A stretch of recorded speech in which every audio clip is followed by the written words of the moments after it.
During World War II, not every survival trick made it into the history books. Some were so shockingly effective that soldiers were ordered to keep them secret, even under threat of court-martial. These weren't sophisticated gadgets or secret codes. They were low-tech, brutal hacks to generate body heat, keep warm in the freezing cold, and survive when no equipment was available.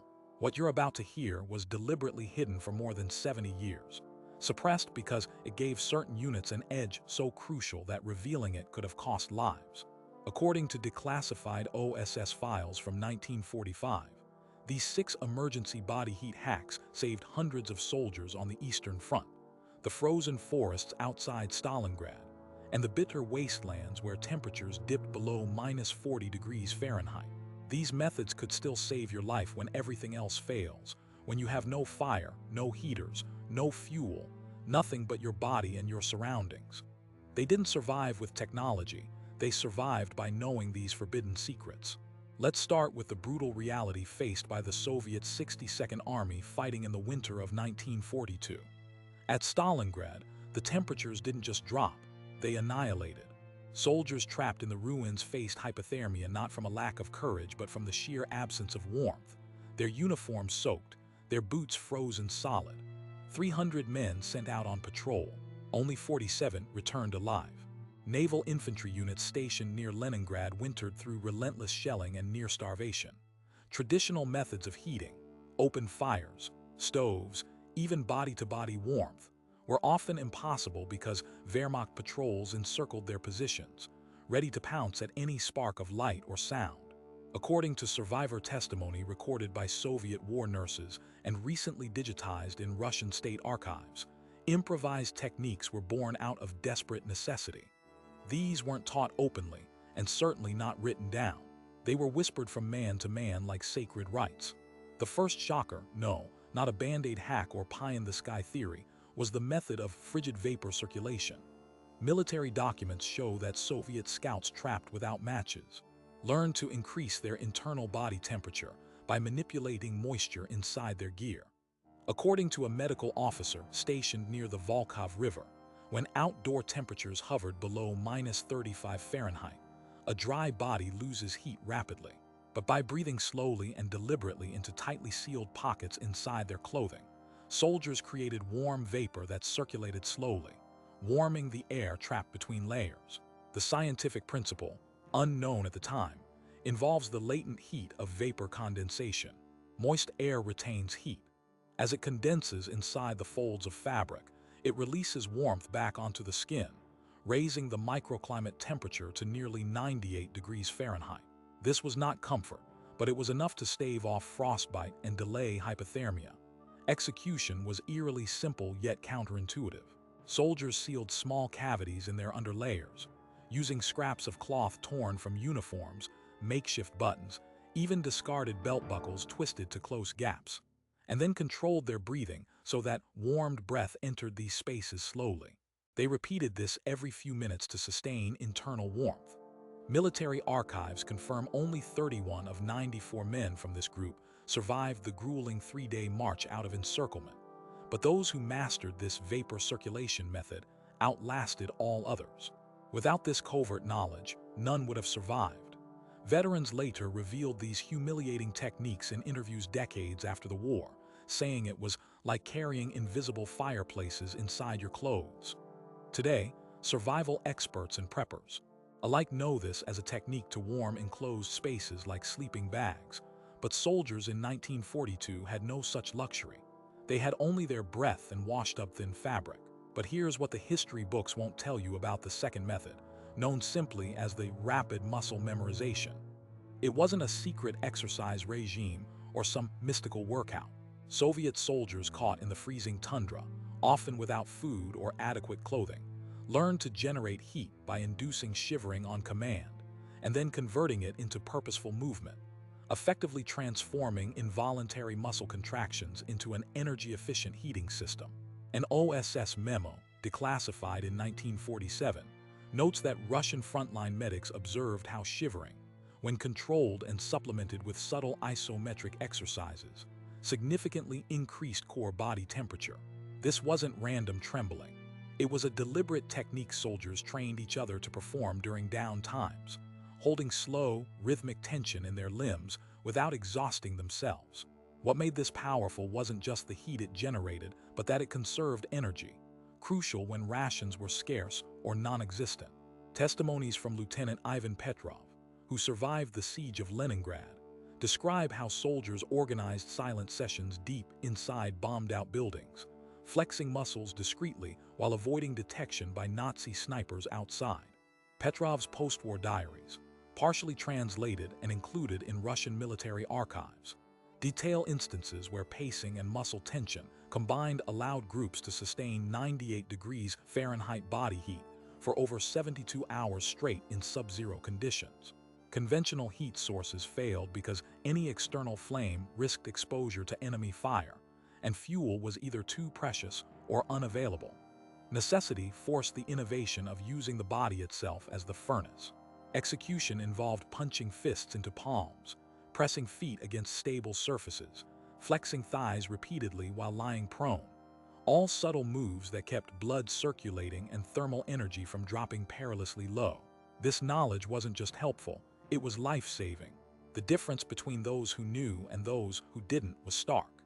Entire platoons who learned to master muscle memorization lasted days longer during brutal winter advances on the Eastern Front. Witness accounts report that without these techniques, soldiers succumbed to hypothermia in record numbers. With them, survival rates improved by nearly 30% in the harshest conditions.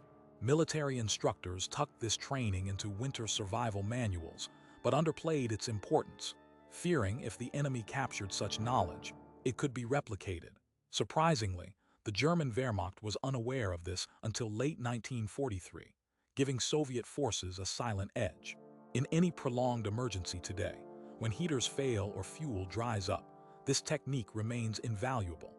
Special forces around the world now teach controlled shivering and isometric muscle activation during cold weather training, a direct lineage to these WWII survival hacks. Now, even more disturbing was the third hack, dubbed the insulated core compression. In the brutal winter offensive at the Battle of WWII in late 1942, the Soviet Third Shock Army encountered conditions so unforgiving that standard layering of clothing wasn't enough. Official military reports from January 1943, recently uncovered in the Russian Central Archives, detail a desperate innovation. Soldiers were trained to compress their abdominal and chest areas using strips of torn uniform fabric or ligatures made from belt webbing to minimize the volume of internal air spaces. This compression method reduced heat loss by decreasing the surface area exposed inside their layers, effectively trapping warmth closer to critical organs. The principle is simple physics. Less air volume means less convective heat loss. But the genius was in the method's execution. The compression had to be firm enough to reduce space, but gentle enough not to restrict breathing or blood flow. Witness accounts from Sergeant Mikhail Orlov, who survived the siege, describe how these compression bindings were applied after exhausting night watches or during lulls in combat. Contrary to intuition, tightening the midsection, rather than loosening clothing, conserved vital body heat. The necessity arose because open fires were virtually impossible. Enemy patrols monitored every flicker of light, and any discarded fuel had been long consumed. Conventional ideas about layers failed when the wind found its way inside uniforms, and hypothermia in the extremities set in fast.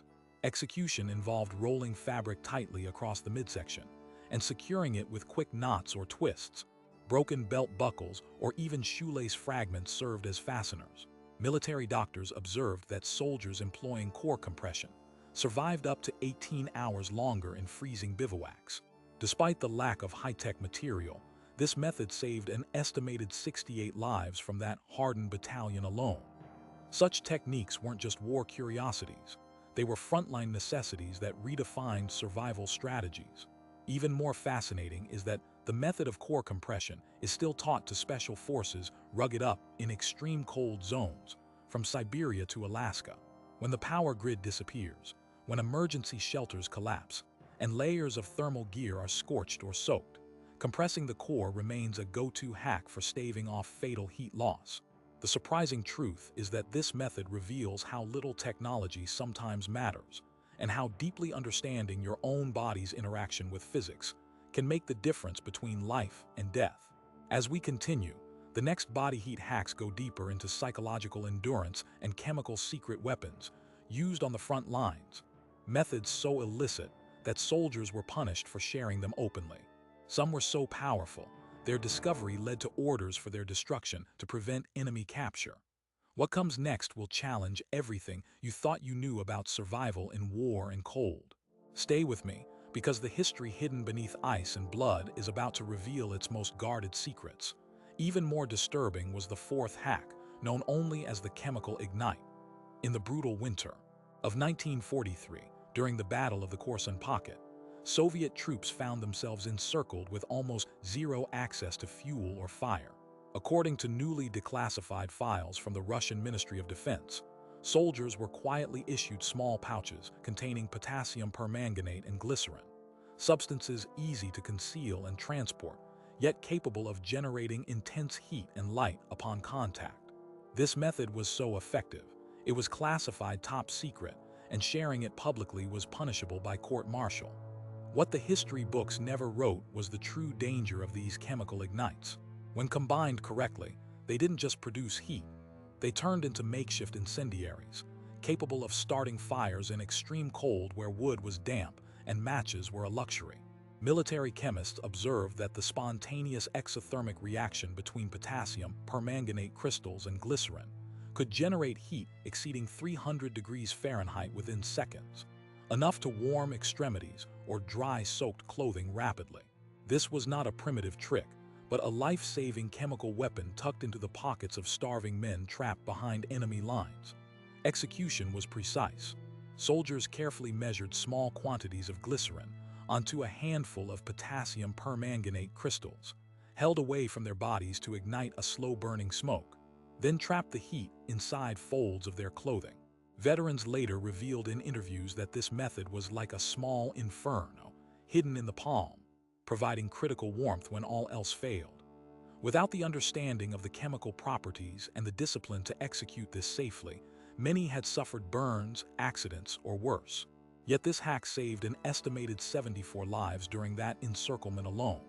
Today, preppers and survival experts still carry potassium permanganate and glycerin as emergency heat sources, a direct heritage of this forbidden military science. When the grid fails and fuel is gone, this chemical ignite trick can mean the difference between frostbite and survival. The fifth hack shook the very foundation of human endurance, mindfare induction. Beyond physical warmth, survival hinged on psychological resilience. During the bitter winter siege of Murmansk in 1941, Soviet researchers tested a secret psychological conditioning technique classified under the codename Mindfire. Psychological reports, recently uncovered in the KGB archives and corroborated by the diaries of Captain Vladimir Sokolov, reveal that soldiers trained to induce a deep meditative state could consciously increase their peripheral circulation and perceived body warmth through focused visualization and breathing control. This was not hypnosis or mysticism, but a rigorously developed mental exercise based on the ancient Russian practice of the heat breath, adapted and formalized by Soviet neuropsychologists. These soldiers learned to mentally summon warmth, imagining internal fires while controlling the autonomic nervous system to redirect blood flow to cold extremities. The technique involved slow, rhythmic nasal breathing synchronized with mental imagery of heat spreading from the core to limbs, practiced in complete silence during blackout conditions to avoid enemy detection. Witness accounts describe how groups huddled silently underground, eyes closed, bodies relaxed yet generating palpable heat noticeable to medics monitoring their skin temperature. Military documents state that this conditioning improved survival rates by over 20% during prolonged exposure to temperatures below -35 degrees Fahrenheit. The real genius was that Mindfire induction allowed soldiers to generate warmth without physical exertion, preserving precious energy and food supplies. Still taught today in elite special forces training across Russia and elsewhere, this method underscores how survival transcends physicality. When the body is frozen, the mind can become the furnace. For anyone facing extreme cold with no equipment, mastering these breathing and visualization exercises could mean the difference between life and death. Our sixth and final secret, so powerful it nearly vanished from history, was dubbed silent contact. This method was developed during the winter offensive near Kharkov in early 1943 by a small unit of NKVD soldiers tasked with infiltration behind enemy lines. Open fires or vocal communication were suicidal, as the Wehrmacht patrols were relentless and equipped with infrared detectors that made any heat source a beacon. Silent contact was a technique where soldiers synchronized their body heat by physical proximity and subtle layering adjustments. Pushing together in tight formations while minimizing fabric gaps, they created insulated clusters capable of maintaining an average temperature close to 98 degrees Fahrenheit despite -40-degree weather outside. What made this method so devastatingly effective was its silent, equipment-free nature. The soldiers combined deliberate breath control with minimal movement, tolerating discomfort by accepting numbness in extremities while prioritizing core heat. According to testimonies from Lieutenant Sergei Ivanovich, documented in the Ukrainian Military Museum, these clusters could sustain warmth cycles of up to 12 hours before needing to separate and shift positions to restore circulation gradually. Execution was painstaking. Each soldier adjusted uniform collars and cuffs inward, creating overlapping fabric pockets trapping exhaled warmth, while unit commanders coordinated periodic gentle squeezes of hands or shoulders to stimulate slow blood flow. Medical officers noted that those not participating in these insulated clusters succumbed quickly to frostbite and hypothermia, but those who mastered this human furnace survived exceptionally bleak missions with minimal support. This knowledge was aggressively guarded by the NKVD and never featured in regular army manuals, considered too sensitive for fear of enemy exploitation. The survival benefit is staggering. Units trained in silent contact recorded casualty reductions of over 35% during subarctic night raids. Today, this method remains a cornerstone in cold weather tactics within covert operations when silence and invisibility are paramount. What stands out across all 6 of these forbidden hacks is their common theme. Soldiers didn't survive because they had gadgets. They survived because they understood their bodies as living heat generators, mastering simple physics, chemistry, psychology, and teamwork under unimaginable pressure. They didn't survive with technology. They survived by turning the human body into an engineered furnace. Declassified documents reveal that these methods were often withheld from Allied forces, kept hidden from broader military communities, sometimes even among Soviet ranks, out of fear that the techniques might be exploited or diluted. What soldiers were court-martialed for sharing was this intimate knowledge of survival, considered a strategic weapon on par with artillery or intelligence. In countless interviews with surviving veterans, many expressed bitter regret that this knowledge had been buried under decades of Cold War secrecy and bureaucratic indifference, nearly lost forever. Yet now, with modern science confirming every detail, from the latent heat of vapor condensation in frigid vapor circulation to the neurobiological effects exploited in mind-flare induction, these once-forbidden secrets have resurfaced as indispensable tools. In the unforgiving cold of war, where every breath could seal your fate and every movement risked exposure or death, these 6 emergency body heat hacks weren't just survival tips. They were lifelines forged through sacrifice, ingenuity, and sheer will. When the power grid disappears, when fuel runs out, and when no equipment remains, these methods could still save your life. Preppers today should know them well. Special forces continue to train in their application, and civilians caught in freeze conditions owe their safety to the legacy of those who endured the bitterest winters of history. Let's honor the human cost behind these methods. Thousands lost, countless more suffering agonizing cold while clinging to whispers of knowledge passed in cold shadows. Remember that every fabric strip twisted for core compression, every measured breath into vapor pockets, every mental image of warmth was paid for in blood and frostbitten flesh. These methods remind us that survival is not just about tools, but about understanding and mastering the most fundamental resource, yourself. One final classified detail remains. Declassified OSS reports from 1947 reveal that Allied intelligence agencies attempted to replicate many of these hacks, but consistently failed to achieve the same survival results until they included local Soviet veterans as trainers. The lesson was clear. Knowledge without lived experience lacked the crucial nuances required for execution under duress. This is why such survival wisdom remained dispersed, hidden, and why its full potential is only now being recognized beyond the icy ruins of World War II. As you prepare for the unknown, preserve these secrets. Share them cautiously but never forget their origin.